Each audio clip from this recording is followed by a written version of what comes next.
भारत के मुसलमानों को, इन लोगों को बाबर इतना पसंद क्यों है और बाबर कहां से आया था?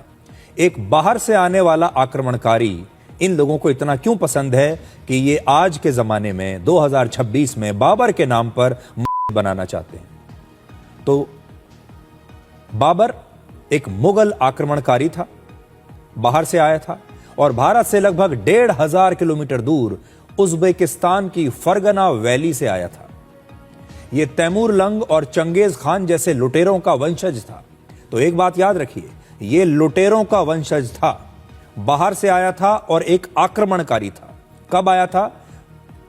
आज से लगभग 500 साल पहले 1526 में पानीपत की पहली लड़ाई जीतने के बाद उत्तर भारत के एक बड़े इलाके पर इस बाबर का कब्जा हुआ था। इसने कब्जा कर लिया था बड़े इलाके पर और ऐसा माना जाता है कि वर्ष 1528 के आसपास बाबर के सेनापति मीर बाकी ने अयोध्या के राम मंदिर को तोड़कर उसकी जगह पर बाबरी मस्जिद का निर्माण करवाया था और यह बात सुप्रीम कोर्ट में अब सिद्ध हो चुकी है। मीर बाकी ने अपने बादशाह बाबर के नाम पर यह मस्जिद बनवाई थी क्योंकि वो बाबर को खुश करना चाहता था। लेकिन आज भारत में रहने वाले मुसलमान बाबर के नाम पर यह मस्जिद क्यों बनवा रहे हैं? वो अपने आप को बाबर का सेनापति क्यों बनाना चाहते हैं? ये सब लोग बाबर को अपना हीरो क्यों मानते हैं? यह बड़ी अजीब सी बात है। और बड़ा सवाल आज यह है कि आज भी भारत में रहने वाले इन मुसलमानों का आदर्श वही बाबर है जिसने भारत पर आक्रमण किया, लाखों हिंदुओं पर अत्याचार करके उनका धर्म परिवर्तन करवाया, हिंदुओं के मंदिरों को तोड़ा, महिलाओं का अपमान किया। और वो बाबर आज इन लोगों का हीरो है, इन लोगों का आदर्श है। अब जरा यह देखिए कि यही बाबर खुद भारत के लोगों के बारे में क्या सोचता था, भारत के बारे में इसके क्या विचार थे। बाबर ने अपनी एक आत्मकथा लिखी थी जिसका नाम है बाबरनामा।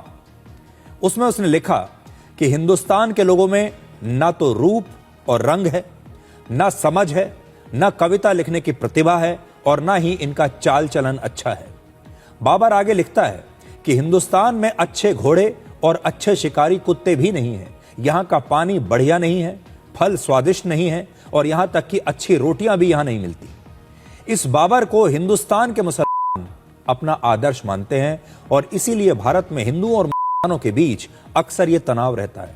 अब जरा सोचिए, जिस बाबर की राय भारत के बारे में, भारत के लोगों के बारे में इतनी खराब है, वो बाबर आज भारतीय मुसलमानों का हीरो कैसे हो सकता है? और यह बात किसी भी भारतीय को कैसे हजम होगी? सवाल यह है कि भारत के मुसलमान हमारे ही देश के एक पूर्व राष्ट्रपति और भारत के महान वैज्ञानिक डॉक्टर एपीजे अब्दुल कलाम को अपना आदर्श क्यों नहीं मानते?